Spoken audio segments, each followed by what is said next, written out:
Slogan দেওয়া হচ্ছিল আমার বিরুদ্ধে। হ্যাঁ, এত সাহস তোমাদের ওই মেয়েগুলোর সঙ্গে ভিড়ে আমার নামে? বিশ্বাস করো আমরা কিছু করিনি, শুধু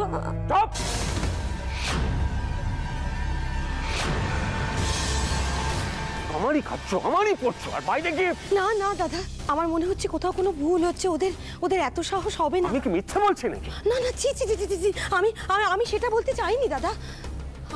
আমি আমার মেয়েকে শিখিয়েছি দাদা, যাতে সে কোনো ঝামেলায় না জড়ায়।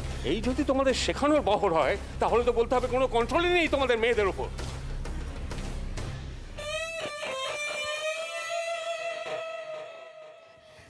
তোদের বারবার বলেছি না যে কলেজ থেকে সোজা বাড়ি আসবি, কোনো ঝামেলায় জড়াতে যাবি না। হ্যাঁ না না, আমার মনে হয় বড়দা ওরা ওখানে না ওই ভিড়ে আটকে গিয়েছিল, তো বড়দা ওদের ওখানে দেখেছে, ভেবেছে ওরাই হয়তো স্লোগান। না না না না না না না না, যাই হয়ে থাক ওদের ওটার মধ্যে ঢোকা উচিত হয়নি। ওদের তো বোঝা উচিত, ওরা তো বাচ্চা নয়, যে থেকে একটা সমস্যা হতে পারে। হ্যাঁ দাদা বলছি কি, এই ব্যাপারটা আপনি আমার উপর ছেড়ে দিন দাদা। ওরা খুব অন্যায় করেছে, আমি নিজে ওদের শাস্তি দেবো দাদা। কিছু মনে করবেন না,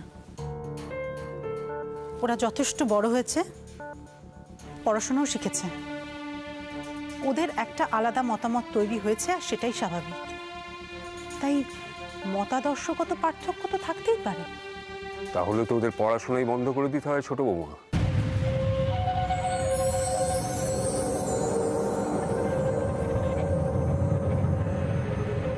না না, এটা তো ফ্যাক্ট যে যারা যত জানে তারা তত কম মানে। হ্যাঁ, ওরা বড় হয়েছে, জেনেওছে অনেক কিছু, তাই এখন কি আর ওদের এটা মনে রাখা উচিত ছিল যে বাড়িতে দাদার কথাটাই শেষ কথা বলে মনে করি আমরা।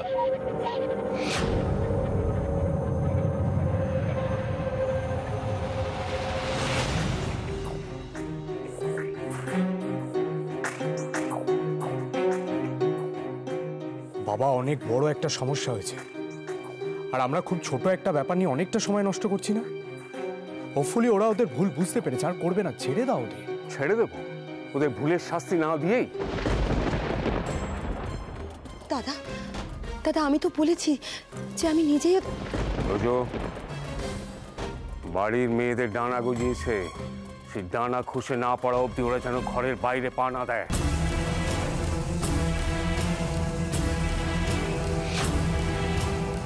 আর ওদের খাওয়া দাওয়া সব বন্ধ।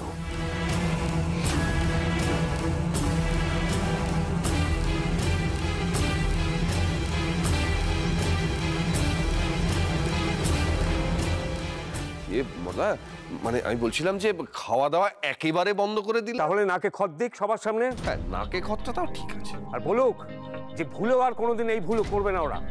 একবার ভাবুন বড়দা, ওরা যথেষ্ট বড় হয়েছে, ওরা কিন্তু আর ছোটটি নেই। সেটাই তো সমস্যা। সমস্যা তো সেটাই, ওরা বড্ড বেশি বড় হয়ে গেছে।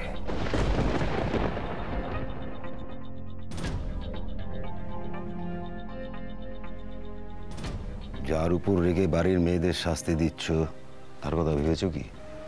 হ্যাঁ, তার জন্য তো আরো বড় শাস্তির ব্যবস্থা করতে হবে। সেটা তুমি আমার উপর ছেড়ে দিও বাবা, একটু হয়তো সময় লাগবে, ওটুকু তুমি দিও। তারপর দেখো আমি ওর কি ব্যবস্থা করি। দেখেছো বৈশ্বর, এই হচ্ছে বাপ কা বেটা। একটা মেয়ে আমার সামনে দাঁড়িয়ে চোখে চোখ রেখে কথা বলছে। মেয়ে মানুষের এত তেজ, ওর কপালে অনেক দুঃখ আছে।